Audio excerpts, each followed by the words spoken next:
every aspect of our work has to be focused on conversion. So, even as we're doing, road mapping, a digital strategy, right? What elements do we want to focus within that digital strategy? And sometimes, the website on desktop can be different from web sites on mobile.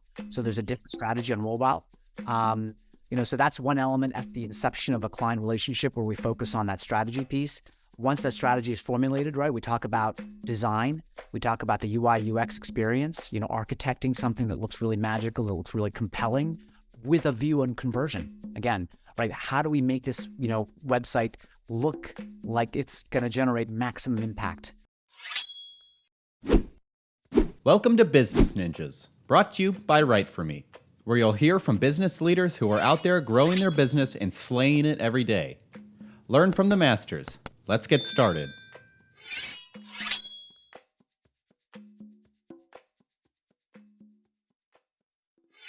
Hey everybody, this is Max Timmon from WriteForMe, and you're listening to another episode of the Business Ninjas podcast, where we meet the experts who are making things happen and scaling their businesses. And today we're talking about Unleashed Technologies with Mohammed Butasahud, who is the Chief Executive Officer at Unleashed Technologies. Mohammed, thank you so much for joining us today and being here. Good to be here. Thank you. I really appreciate the time to spend with you. Absolutely. So Unleashed Technologies, Unleashed, you guys have been around since 2007 in the technology as a service space. And I'm really excited to dive in what's going on at Unleashed. But before we jump into your organization, the Business Ninjas community is built of entrepreneurs, executives like yourself, a lot of sales and marketing leaders as well. As a graduate of Dartmouth, Duke, Harvard Business School, you became a CEO there at Unleashed 3 years ago. So I'd love it if you can kind of tell the Business Ninjas community a little bit about yourself, your background, and maybe some of the things you're focused on as CEO. Yeah, a lot of questions, a lot to share as well. I don't actually come from a traditional business background. I started after college, on Capitol Hill, and then joined the State Department as a diplomat. So very much not a business guy, and realized quickly, working in the federal government that, the federal bureaucracy was just not my thing, and decided to make a real kind of step change, in my career, and decided to go to business school. And it was in business school. I mean, I had some inklings actually of entrepreneurship, even before business school, as I managed some teams in some pretty dicey environments for the State Department, in places like Iraq and Afghanistan. So I loved the whole managing small teams, and growing them and, making them effective. But I felt like there was a ceiling there, right, in terms of being able to be more entrepreneurial with that. And so ventured into business school and discovered entrepreneurship in the business setting and fell in love with it, really. And but I recognized that I didn't have much business experience to begin with. So really, after business school, jumped into investment banking for a couple of years, then management consulting, sort of in a way, kind of, just honing, cultivating my business skills, basic core business skills. And I felt ready after a few years to jump in and basically raise some capital from some investors, and was able to acquire Unleashed Technologies in 2019 and have been running that business ever since. Very cool. Super interesting, yeah, to go from the most regulated type of industry you can be in, probably poli-sci major, maybe something along those lines. Yeah, the history major, but deep into, I took some poli-sci classes, very much, focused on sort of those areas, but I quickly realized, I think my talents were elsewhere. And, I think, but it took me, it was quite a long time, right? Almost, 10 plus years to get to that place, to be an entrepreneur.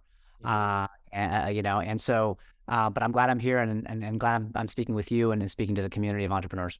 Yeah. And Unleashed Technologies, it's been around for about 7 years. You've been there for 3 years. So tell me a little bit about why Unleashed? Why did you come to this organization? Well, so actually Unleashed harks back to 2007, interestingly enough. So it's been around for quite a while. It was founded by two folks, Scott Greenwell, Mike Spinoza, really wonderful guys. They were just, bootstrap type folks. And they were very interested in, building websites, basically. They were effectively emerging right at the same time that a certain open source technology platform for website building called Drupal was emerging, particularly in the DC area with federal agencies. They took full advantage of that, grew the business, for about 12 years. And that's where I stepped in. I have actually done in my consulting days after business school, done some ERP, enterprise resource planning implementation projects. So I was familiar with IT, particularly website integration with these ERP platforms, and loved the business. Was able to convince some investors, hey, I've got this ERP background. The website business also had a lot of integration with ERP platforms. So it was just a natural connection with those guys, a natural connection with the business model. I was familiar with some of the product, the offerings. We decided to execute, close the deal, and I've been running the business since. Love it. Well, it sounds like you're a little bit on the shark side of things when you think about Shark Tank. And I don't want to put you on the spot, but I want to put you on the other side of the board here. And I know you've probably imagined yourself pitching an idea. I know I have on the Shark Tank. So I'd love it if you can kind of give me Unleash Technology's elevator pitch. Like, what problems does Unleash Technology solve? Yeah, I mean, the problems that we solve are strategic in nature for our clients. Whether it's increasing membership for nonprofit organizations based in the DC area that are national in nature, or generating more revenue out of the website. These are strategic goals aligned with their overall KPIs. We know after the pandemic, right, that a lot of revenue, a lot of activity is being generated from websites. Yeah. They're not, non-core, kind of side pieces to a business. They're central.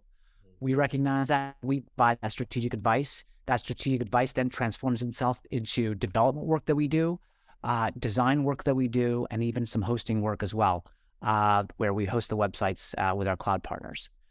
So that's really our focus, being digital strategy consultants and really supporting the execution of that, with their strategy overall. Yeah, I definitely agree that generating revenue from the website is going to be key. Like, a website isn't a brochure anymore. It has to be this live, living organism almost that evolves with the market. It has to be able to, the biggest thing in my perspective, because my background's in outbound B2B lead generation, conversational sales and marketing, it's actually conversion. It should be a conversion tool to how do you get the people who are visiting your website as quickly as possible in the conversations, about how to become a partner with you, and making that really easy for your customers to do. And a website is obviously the first place they're going to go to when they're researching things that have to do with your business. And you want to be the thing that shows up as an expert on Google for what they might be researching, right? So what are some of the things that people are researching when they come to your website? You mentioned cloud hosting. I know we talked a little bit about, maybe even digital transformation, doing design work. So what are people looking for when they're coming to the company?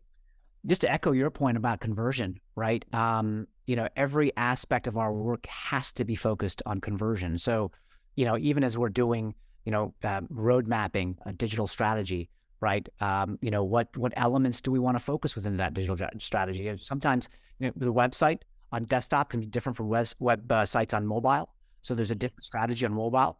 So that's one element at the inception of a client relationship where we focus on that strategy piece. Once that strategy is formulated, right, we talk about design, we talk about the UI UX experience, architecting something that looks really magical, that looks really compelling, with a view on conversion. Again, right, how do we make this, website look like it's going to generate maximum impact, right, with a particular viewer, right, of that website. And then, of course, the development piece. The development piece has to be, conceived with the context of, how is it easy not only for the easy to view the website, but also internally, for non-technical staff within a company or an organization, how easy is it for them to update content, right, on the website, not rely on us, necessarily, right, the coders to do that, right, provide more power, empower really a client to be able to do that. And then from there, obviously there's the DevOps element, which is sort of the merger between development and hosting, maximizing the speed. So the experience on the website, it's got to be much faster. 10 years ago, people were able to tolerate maybe like 2 or 3 seconds, in some cases. But now it's like a nanosecond, like it's got to be instant. So it's all these elements, on the digital and development side, coming together really with a view of conversion, making the experience seamless, making the experience instant and making the experience impactful to the viewer of the website. So I'd probably have an idea of who your ideal customer might be, but I don't want to like pigeonhole myself here. So I'd love to understand like what is the vertical that you guys tend to focus on partnering up with the most, or the types of verticals you guys work with, maybe the top three. Sure. Yeah. I mean, from a I would say legacy standpoint, because we are based in the DC area, associations is still no longer a majority of our business, but certainly a plurality of our business. And again, that's just by virtue of proximity. We continue to work with partnerships. Many of our new clients are associations. Many of our new clients are associations as well, national associations, I might add. So they're not small. But increasingly, we've really penetrated two additional spaces, the healthcare space. We have quite a few folks in-house internally that have expertise in dealing with healthcare. In the Drupal open source platform, which is this content management system that we specialize in, healthcare is an increasingly rapidly growing industry vertical of that open source platform. And so we're really deep diving into that. We have several partnerships with some nationally recognized cloud hosting partners to focus in that space. So healthcare is a key area. Manufacturing, we have a number of clients in the manufacturing space. We're very excited about manufacturing, with all the changes happening around the world in supply chain, inshoring, right, from abroad to back into the US. A lot of clients the manufacturing ones that we have are really interested in moving away from, operating with, sending, having their distributors send like orders through fax machines and entering into the 21st century, right? And there's quite a few innovations happening on that front as well. Elevating the B2B commerce space. So that's where we're specializing. We do have a B2C commerce business, but really specializing in B2B commerce, e-commerce, moving forward. So those would be the three industries that we're focusing on.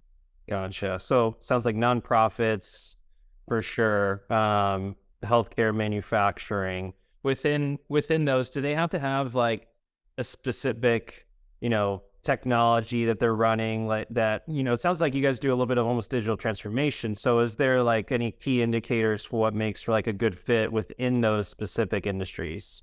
Yeah, absolutely. So particularly with the associations, they tend to be more, budget sensitive. So the kind of products that we generate for our clients are really in two categories. I'll step back for a second. One is in content management systems where it's off the shelf and we build the website, and tweak it, refine it.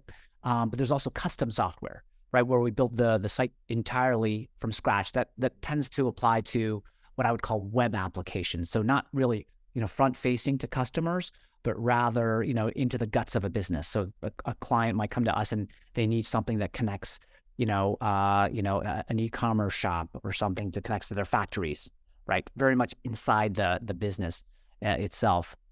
So, in the case of that CMS, the website, traditional website build, we focus on this technology. Drupal, WordPress is also, something that we also do.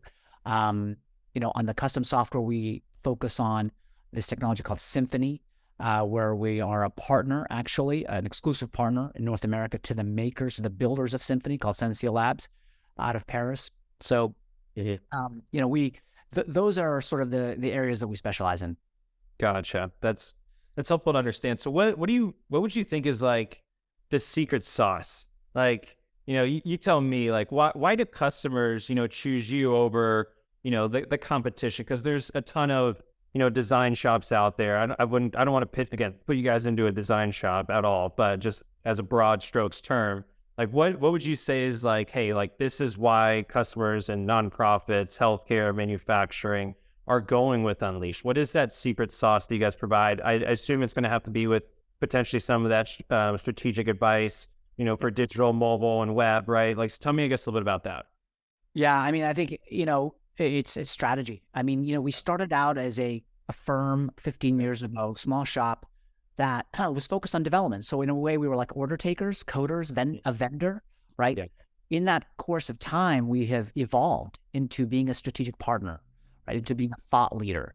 And it's actually sort of reflected in kind of three ways in our business. As I mentioned, one way is vendor order taker strategic partner, right? So we're in the C-suite. We're no longer talking to, members of just the marketing team, or even the technical team, kind of siloed information technology team, siloed like that. We're, moving, ourselves to becoming a thought leader partner. So we have some partnerships right now with some key players. As I mentioned, Sensio Labs, we have another cloud partner as well. But we're also leveraging this movement of our developers to not just be developers, but engineers, which is actually a very key distinction, right? Like engineers aren't just coders, but they're also owning the code. They're owning the DevOps. They're owning the client relationship too. So there's sort of like a kind of a spectrum there, right? Not, and so the technical people are very much engrossed and engaged in making sure it aligns with the overall strategy of the client. So how does that strategy process start? Where it sounds like there's a lot of different ways and branches that can come from an initial conversation potentially, or, what brings them to the door. So how does that strategy process start to get them going? Yeah, oftentimes it can be client generated, right? We have a manufacturing client right now that, is building out a distributor portal. They're a manufacturer basically.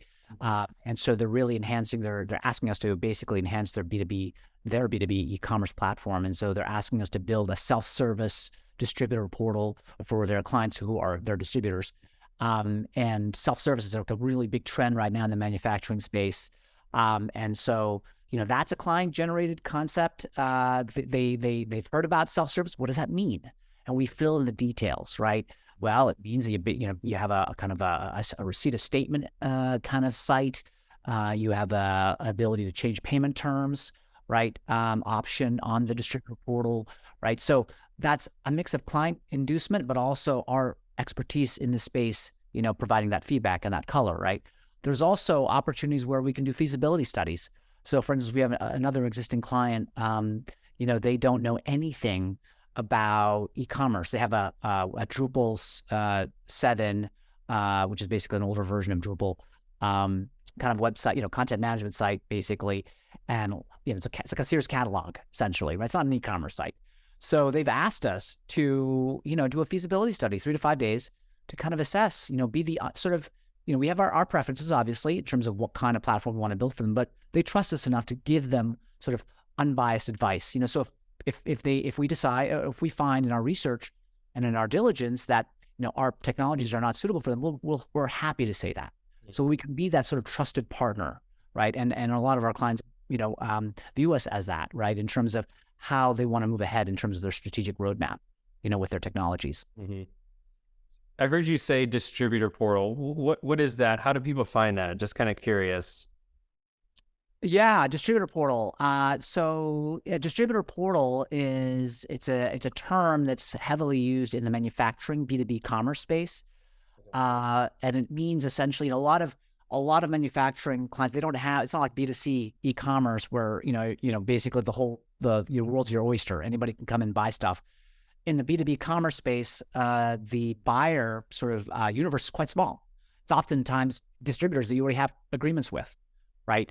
And so a manufacturing company as part of a self-service strategy would build a distributor portal, a portal specifically designed for these customers that they've worked with for long stretches of time, right? And oftentimes, they started working with them, through fax machines and Excel spreadsheets, right? And so this distributor portal then sort of takes a lot of that fax machine stuff out of the way, right? Takes a lot of the Excel stuff out of the way and centralizes all those services for that distributor, right? Gotcha. Or the number of services. And that's what you're building, right? That's not something that's something you would build for these manufacturers, correct? We would build for them these portals, absolutely, as part of the B2B e-commerce strategy and execution. Gotcha. That makes sense.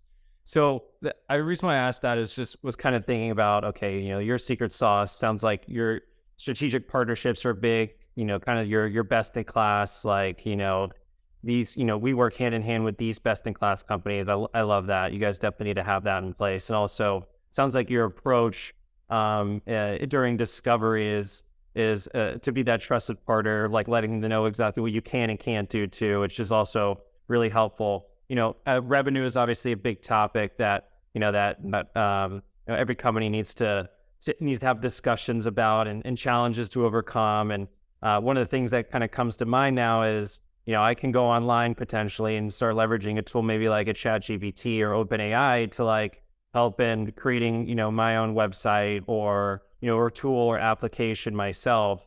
Do you guys see that as like a big challenge that you guys are facing right now as a business? Yeah, I mean, in a number of ways, but opportunities too. ChatGPT, is revolutionizing websites, right? And will continue to do so. In the case of our content management systems platforms that we specialize in, like Drupal, for instance, we already have evidence of new modules, like a ChatGPT add-on module, right, to the Drupal space. So, for instance, if somebody has a Drupal website, a non-technical user, at a client, organization, or a nonprofit or company, and they want to change content on it, there's a new module that it basically creates a field.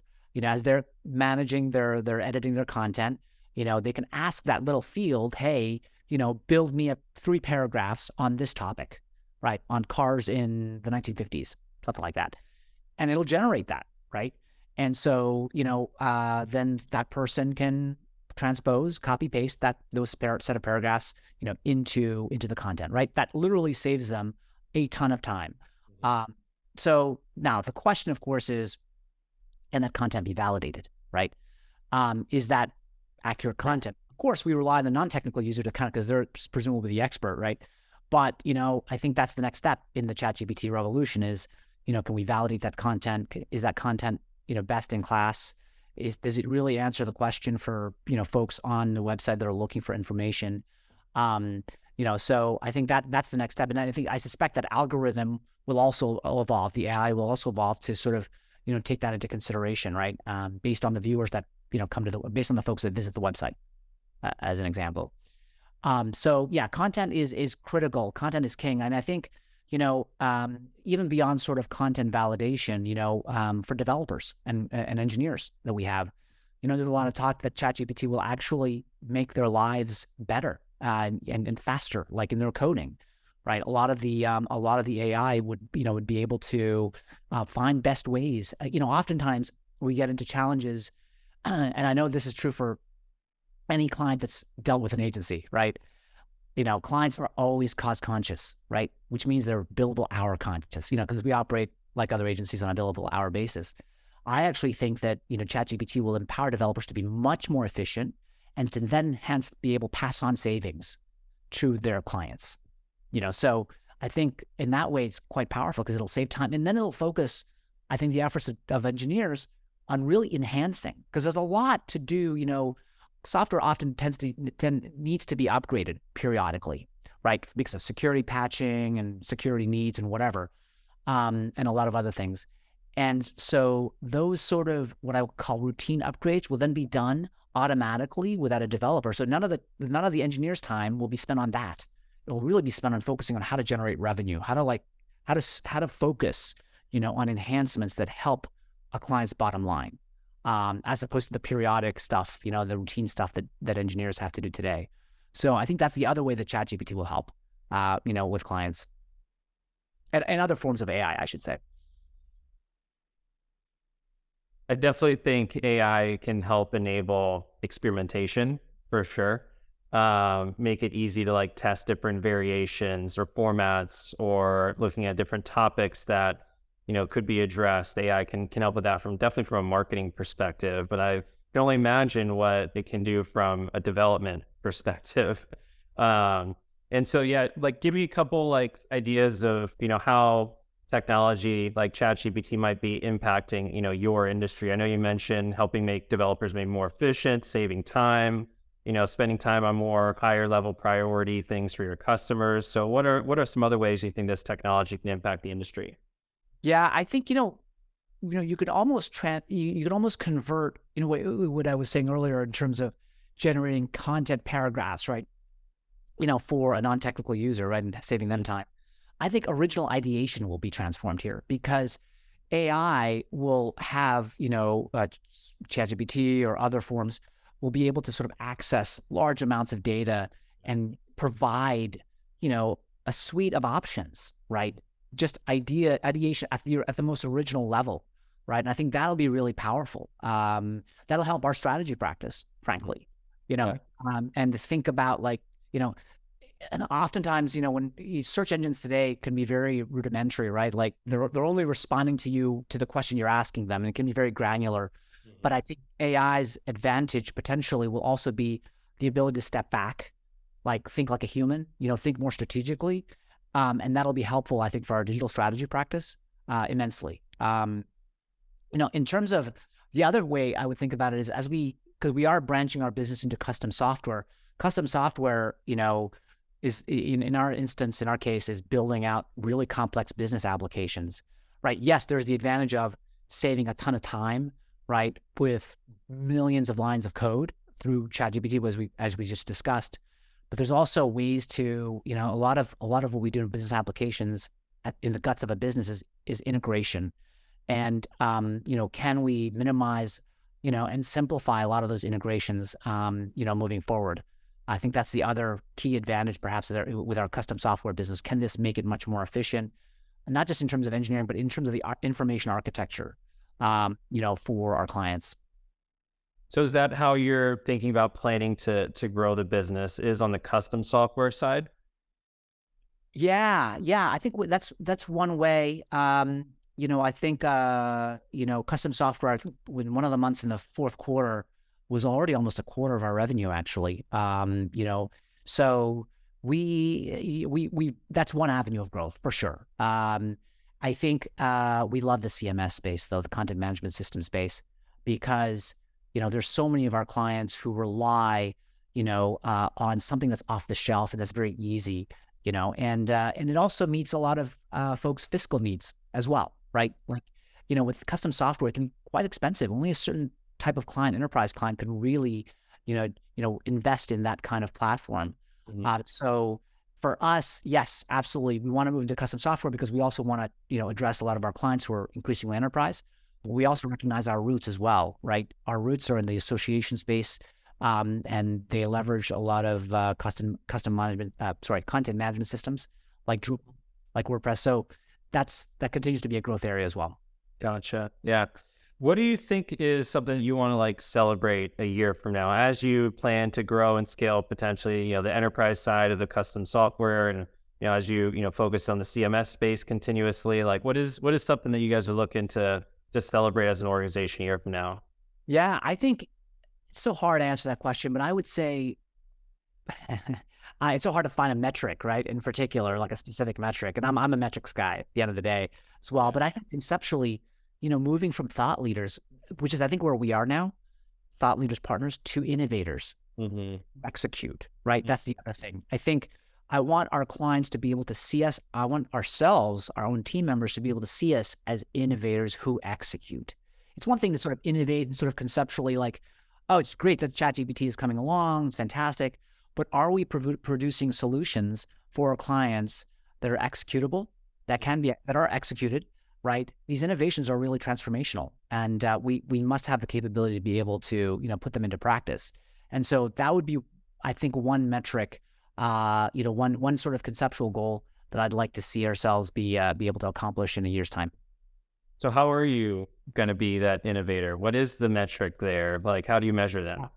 Yeah, I mean, tough question. I think part of it is, seeing whether a good example might be, the ChatGPT module for Drupal. Is that going to generate a lot more revenue for us? Are clients, going to be asking to implement that particular module, on the website? Will that represent, let's say, 10, 15% of our revenue, in a year's time? That's one way to look at it. Another way to look at it is, as it relates to our custom software application side, are our clients going to ask us specifically for AI tools that are customized to their needs? The ChatGPT module on the Drupal side is more sort of, more off the shelf, right? We'll tweak it, but are they going to ask us for custom software, start from scratch type projects, right? That's another key metric, I think, to look at. Gotcha. Are you seeing a lot of those conversations happening already? Yeah. Oh yeah. Yeah. I think, Yeah, we're certainly more so on the CMS side because those modules are being built now and being experimented by the Drupal open source community. Um, but certainly even at the custom software side, we're being there are inquiries, I would say, not specific asks for projects, because I think a lot of clients are still struggling to understand how this fits into their business model. That's the thing, right? Right now it's so disruptive that clients are trying to understand how does this really fit with their bottom line objectives, Yeah. right? And so, and we're helping. I think the key thing is, can we get those strategy discussions, which is where we specialize, which is our strong point, to a point where we can build something for them, that makes sense, with their business model. It's funny, like even on the sales side of things and seeing how to use a tool like ChatGPT just to like build like a sales funnel or to build like a grading for opportunities. It can just provide like insight like that. Okay, it confirms what I was thinking about how to build this out. It confirms, okay, this is like exactly what I was thinking. Okay, good. This is what we need to institute, and that way we can ensure that we're our funnels and forecasting are appropriately. So like there's so many different ways that like I feel like you can apply something like a chat GPT into a business model. So it's interesting to see like how you guys are thinking about it on your side as well. Yeah, I think, I said earlier something about, content, it can generate the content, but is it, impactful from a bottom line standpoint? I think that's the next Right. wave of AI. I think to your point, right? Often, AI will hit a point at which it will validate your theories, right? It's sort of reverse of it, right? The vice versa effect of it, right? And that's the point at which it will be, I think, quite powerful, because it can access such massive historical data sets, that those data sets then can either validate or confirm, your hypothesis about a certain, change in your business model or something, Right. right? And that's compelling. We're not quite there yet, but everybody sees the potential, right? Mhm. Uh, so I think it's just a matter of time, and I think that changed the introduction of AI. I don't think even a year ago people suspected something, but I don't think people saw the Yeah. tremendous potential, And so we are now at the cusp of something quite transformational, I think. And we're very excited about it. I think this is gonna, it's gonna really post-pandemic. I mean, this is gonna be potentially the next wave, of evolution in websites. Yeah. Agreed, for sure. Very excited about it, and have to be talking about it in conversations. It's a must. If you're not talking about it, you're going to get left behind. I feel like even in our space too, as in the content development world too. So as we wrap things up here, Mohammed, is there anything else that you'd like to share, or anything you think our listeners need to know about you or the company that we haven't covered yet? No, I don't think so. I think just that last point around ChatGPT and I think it doesn't mean that, humans are no longer in charge. It actually, I think, implies that there's more responsibility actually on our part, Yeah. to use the data that AI gives us, and be thoughtful and more effective in our strategies, moving forward. So I don't, it's not a it's a means to an end, right? And that end is better strategy, better work for our clients. That's how I view it. Same. Yep. Well, where can people find you, Mohammed? Like, what's the best way for people to get in contact with you and with Unleashed Technologies? Yeah, you can find me on LinkedIn, at the linkedin.com, /in/mhutasahud. We can also, find us on LinkedIn as well with the Unleashed website, linkedin.com/company/Unleashed Digital. Also our website, candidly, at www.unleashed-technologies.com. Cool. And so those are three places to find myself and our company. Perfect. Yeah, we'll make sure to drop the links in the description as well for everyone to find. And any events, conferences, travel, places you're going to be, webinars, anything like that coming up for you where people can potentially meet face to face with you? Yeah, so a lot of our technologies are open source communities, so they have annual conferences, and so our upcoming DrupalCon conference, June 5th to the 8th, I will be there. And if anybody wants to kind of meet me, in Pittsburgh, by the way, this year, it's an annual event. Happy to meet and convene. And that's one. There's another conference. The other technology that we focus on is Symphony, and that'll be later in the year, in early December. That's actually in Europe because it's a primarily European-based technology in Brussels. That's SymphonyCon as well. So those would be the two main conferences that I would be attending and our company would be attending. Love it. Any booths or speaking arrangements at DrupalCon? Yes, I think we'll be actually speaking on healthcare at a panel discussion, if I'm not mistaken, with our cloud partner. So that's just being planned in the works right now. But I think that's one opportunity we'll be sharing our thought leadership. I love it. That's great. Well, hopefully everyone who's listening and all your followers who love you and appreciate you and the work you guys do for them at Unleashed will be there and can hear you speak and talk about the healthcare space and everything you guys have got going on there. So that's really exciting. No, it's very exciting. And thank you for this opportunity today. Really appreciate the conversation. And yeah, look forward to kind of just pushing on here at Unleashed. You bet. Yeah, I appreciate your time too, Mohammed. I definitely enjoy the conversation. I feel like I've learned a lot about you and Unleashed, and definitely appreciate you being here, part of the Business Ninjas podcast. Absolutely. Thank you, Max. Yeah, thanks for being here. Everyone have a great rest of the day, and thanks for listening. Take care.